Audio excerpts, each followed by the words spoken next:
Well, one of the research projects in our laboratory is funded by the sales of the Protect Our Reefs license plates.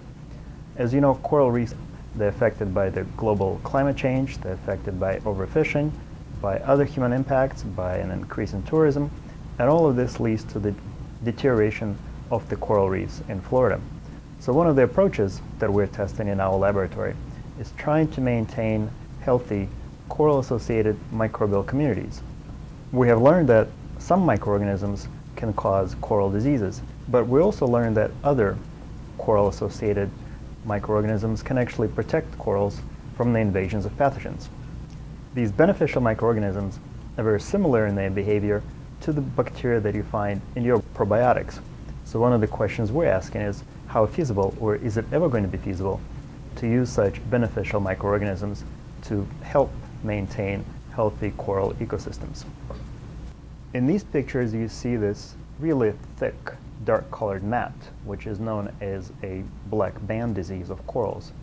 It's a consortium of microorganisms capable of decreasing the coral cover. Black band progresses rapidly under the warmer months, and it's capable of just eating away coral tissue within only a few months.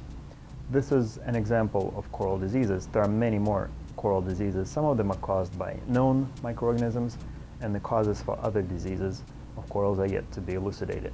We have learned that some of the coral-associated bacteria have beneficial functions.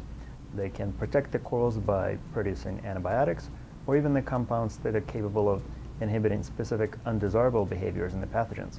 We have also learned that some of the native beneficial bacteria inhibit the ability of the pathogens to establish on coral surfaces and prevent them from utilizing the nutrients that are present on coral surfaces. One of the hypotheses that we would like to test in the future is whether applications of these beneficial bacteria under controlled laboratory conditions can also prevent or reverse the disease progression